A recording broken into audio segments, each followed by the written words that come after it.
Hey guys, hope you are doing well and you enjoyed the Christmas time with your family. You spent a valuable time with your loved ones, and you just gave a lots of presents to your loved ones, and you are feeling amazing. So the crypto market is a little bit boring, but at least we see some movement can be happening in the next year. So my name is Mike Declan from CorionX, and we are bringing you the most important crypto news, altcoin, NFT, DeFi gems to keep you updated and educated about the evolution of money and the evolution of the internet. So guys, smash those like, push the bell and notification, or subscribe to the channel if you haven't already done so. Smashing those likes is helping out the YouTube algorithm, so appreciate all your likes, and be sure subscribe and push the bell notification. Or I should state that nothing in this video can be considered as a financial investment advice, so everything just for your education and entertainment purposes only. Always do your own research. So let's visit our favorite bubble chart. Bitcoin is in minus 1%, Ethereum is 0.5%, BNB is up 1.4%. So overall the market is correcting. Most of the coins are in red, especially Tone, XCN, and Clay. And basic attention token, but Luncy and the proof of work Ethereum and Quant is pumping a little bit. Let's go and check out our favorite indicator, the crypto fear and green index, still sitting at 27 in the fear zone. So nothing happening here. Investors are still fearful. Next piece of news is Bitcoin ASIC miner prices hovering at lows not seen in years. So this is kind of a miner's capitulation.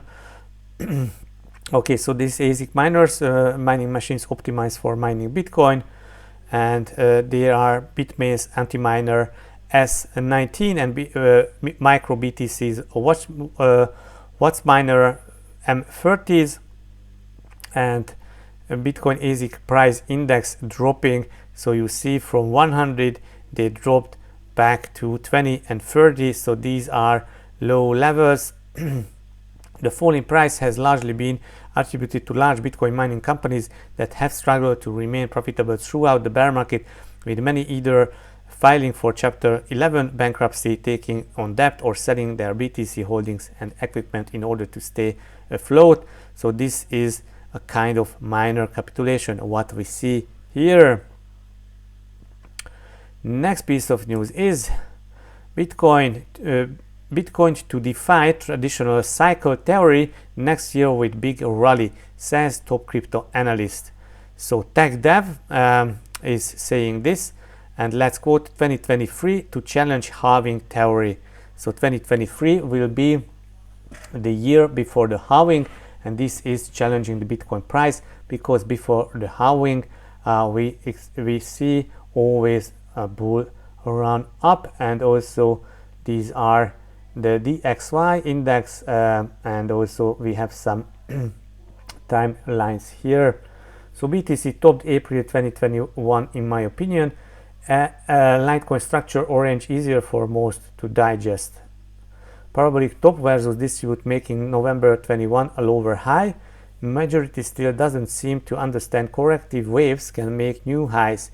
Used to be part of the majority. So it seems to be that these new highs in 2021 in November, that was a corrective way. So used to be a part of the majority. So correction, Bitcoin, correction, and the MACD also correction, and the RSI also just going down. And then when RSI is broken and there is some divergence, that we see the price popping up. Next piece of news is Bitcoin exchange withdrawals sink to 7 months low as users forget FTX. Do nothing December. So yes, December, do nothing December. Still not your keys, not your coins. Okay, so the exchange total transfer volume from exchanges are still low levels. So there is not too much incoming, but the outflow is sinking. So that is why investors already pulled out bitcoins from exchanges due to this FTX crash. Bitcoin balances on exchanges, all exchanges, we see this is some of the lowest levels since 2018. BTC supply increasingly stationary. So Glassnode confirms the unspent transaction outputs UTXO with a lifespan of between 1 week and 1 month have fallen to their lowest number in 15 months. So the lifespan 1 day to 1 week are the lowest levels. So Bitcoin are not transacting, people are not trading and not transacting with Bitcoin. The popular HODL waves metric, which groups UTXO by age, shows a rise in coins which last moved 1-2 years ago over the course of December. So in December, some old coins moved. So also long-term hodlers sold some coins. These now account for over 20% of the total BTC supply. Okay. Next piece of news is analyst Michael van den Poppe unveils bullish outlook for Bitcoin in 2023. What are his targets? Everything that's been at 18,600 can be classified as deviation or can be classified as trend continuation. If we are not able to get above 18,600, you can argue looking at 12,300. However, the amount of people that are currently focused on it is kind of heavy, which means that we are most likely to not going to get there. If we are able to break 20,600, we are breaking the trend because we are taking out these highs, 20,000, and the amount of short stops above these highs is going to be sufficient, which means that most likely we are going to have a runner taking place towards this block here, which is the block at 29,200, and probably going to continue moving towards the block around 38,500, as I think we are just going to take liquidity about there. So these are some horizontal resistance levels to watch next year. Bitcoin hash rate recovers after big freeze shut down miners. Network hash rate has returned to 241 extra hash per second after a temporary 38% fall. So let's check this chart. Okay. So the hash rate is signaling, the key metric is assessing how secure the Bitcoin mining is. If hash rate was distributed evenly around the world by tens of millions of small miners instead of few dozen massive miners, this event wouldn't have even registered on the network. Over 30% of Bitcoin hash rate has gone offline due to extreme weather in Texas, and yet the global Bitcoin network continues to work perfectly. Now imagine if Amazon or Google tried turning off a third of their data centers. So that would be a chaos. The bear market has plunged Bitcoin mining companies to the tune of $4 billion in debt, according to recent data. And United States-based mining companies have filed for bankruptcy in recent months. So this is a kind of miner's capitulation. Next, Mark Cuban defends Bitcoin, says anyone investing in gold is dumb as f. Mark Cuban, the billionaire owner of the Dallas Mavericks, defended Bitcoin this week while casting doubt on investing in gold. So Cuban replied, I want Bitcoin to go down a lot further so I can buy more, some more. If you have gold, you are dumb as. Bitcoin has plunged more than 60% in value this year. Maher replied to the gold never goes away, like a hedge against everything else. Cuban replied, no, but it's not a hedge against anything, right? What is in the store value, and you don't own the physical gold, do you? Gold is stored value, and so is Bitcoin. He noted that investing in gold doesn't generally mean that you possess the actual gold. You don't own the gold bar, and if everything went to hell, in a handbasket of you had a gold bar, you know what would happen. Someone would beat the fuck out of your or kill you and take your gold bar. I hate gold. Gold is a religion. I don't know all the details, but if I were him, I would be afraid of going to jail for a long time. About FTX. Next piece of news is billionaire investor Bill Miller sees fresh opportunities for Bitcoin amid sell-off. So they are managing almost 1.9 billion in assets, and there was an interview, 72 years old billionaire. Most of them, like most venture investments, will fail, but I have never heard a good argument that you shouldn't put at least 1% of your net worth into Bitcoin. Anybody can afford to lose 1% if that would be a case, but definitely we are not thinking that it will go down as so much. Investor Tim Draper is 100% sure Bitcoin will reach 250,000 by 2024. Draper, funding partner of venture capital firm Draper Fisher Jorveston, and yes, making a fortune by buying Bitcoin for $632 US. So that was a really nice price. Forbes backs Draper's network at 1.2 billion. Draper extended his predictions by 6 months to mid-2023 to factor in crypto-specific and macroeconomic impact. And if that doesn't happen, he is certain Bitcoin will reach the 250,000 milestone before the end of the 2024. I am almost 100% sure I will be right in 18 months, Draper said in an email. Decentralized crypto like Bitcoin, Tezos, Bitcoin Cash, Aragon, Cardano are way better than centralized crypto, Draper said.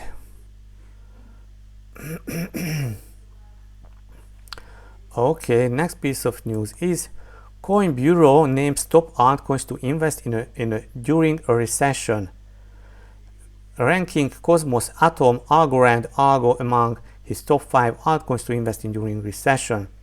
I would be very quick to jump on Atom. I think it's an amazing project. I like Cosmos. I love this idea of interoperability. There is some really cool tech there. There's a great team behind it, and also I must say a really good community behind Cosmos as well. There are some amazing returns on staking Atom at the moment. Algorand is a really interesting potential play for the next bull market. I think we could see a lot of really cool, really interesting, really successful projects develop in its ecosystem during that time. I think it has a good shot as one of these non-EVM Ethereum virtual machine chains as well. I think that position is really well. There seems to be a lot of developments and strong community behind Algorand. He also picks the decentralized data storage network. Arweave is a project really like. I think it's got an amazing use case, again amazing tech and team, so a lot of those fundamentals match up for me. And also he loves Osmosis and Cosmos software development kit SDK that aims to allow participants to create liquidity and seamlessly trade the cryptocurrency they hold that are inter-blockchain communication protocol compatible. Meanwhile, Uno is a proof-of-stake blockchain designed to serve as cross-chain smart contract hub for the Cosmos ecosystem. I think DeFi's time is going to come again. I think DeFi is going to be a big narrative of the next bull market. Aave is a really well-established project. The fundamentals are in place there, and I think it's one of these ones that definitely going to stick around, definitely going to be one of survivors of this bear market. Next piece of news is Ripple insider says smart contracts coming to the XRP ledger. Okay, so crypto-based settlement solution on-demand liquidity witnessed massive growth this year, and it's now being supported in a growing number of payout markets including Africa, Israel, Brazil, etc. While most functionally needed fungible tokens, NFTs, escrows, multi-sig decentralized exchanges are all built in, but yes, smart contracts are in development. Okay, according to RippleX blockchain development company, Paris Technology is testing an Ethereum virtual machine compatible sidechain for XRPL. The project aims to allow Ethereum developers who are used to Solidity, the main programming language for writing smart contracts on Ethereum, to access and build on the XRP ledger network. So that would be amazing for XRP. Next, crypto billionaires lost 116 billion since March, the report says. So okay, Coinbase Brian Armstrong has a net worth estimated at 1.5 billion, down from 6 billion in March.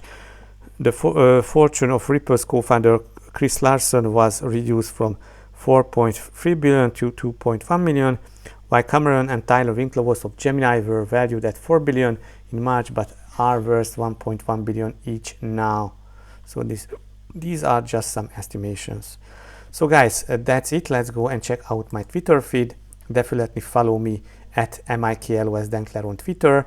Also follow at Corion Platform and at laserpunk_gats.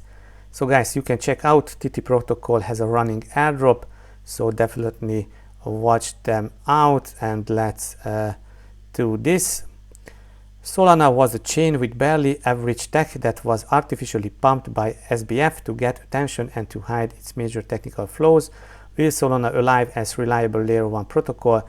Here is some juicy thread. Check out this and give a like and share. Cool. 2023 might be a year of AI. I will be on the outlook for cool new AI crypto projects popping up. Bear market versus bull markets. So bear market is like going to the gym in the winter. You work hard for months but nobody sees the progress. The bull market is the summer. The hard work is already done and now it's time to relax and enjoy your gains. Okay, whereas inheritance will move trillions into Bitcoin and crypto, not gold. My favorite Bitcoin chart from TA trader Alan. So these are Christmas trees, and we see the RSI with these Christmas trees are some signaling some really oversold territory. So this RSI is signaling oversold territory, and this is a good buying opportunity using these Christmas trees. So I like this. Okay. Fed turns to 108.9 years old. Vela airdrop, also check this out. And another chart, this 3.5 years bottom repeating, and also RSI is at lower levels. So guys, let's go and check out our farms. Go to Uniswap or PancakeSwap, provide some liquidity and look up some LPs. We do have farms on Ethereum blockchain. You can earn up 330% APRs, and also you can go and provide some liquidity on PancakeSwap and use our Binance Smart Chain farms. So guys, that's it for today. Hope you enjoyed, hope you learned something, but take a look on the Bitcoin chart. So Bitcoin chart on the 4 hourly just hovering between support and resistance, and it's stuck in this let's say 400 US dollar range, so not too much happening. So now we are at the lower levels of this range, so you can trade that longing here and shorting here, and that would be a nice trade. Today we got some higher volume but nothing special. So guys, that's it. Prepare for the New Year's Eve, and let's see you in the next video, hopefully before Christmas. Visit our farms, follow us on Twitter, and also join our Telegram channel. You can interact here with us. So guys, thank you for watching, thank you for smashing those likes. See you in the next video. Bye bye.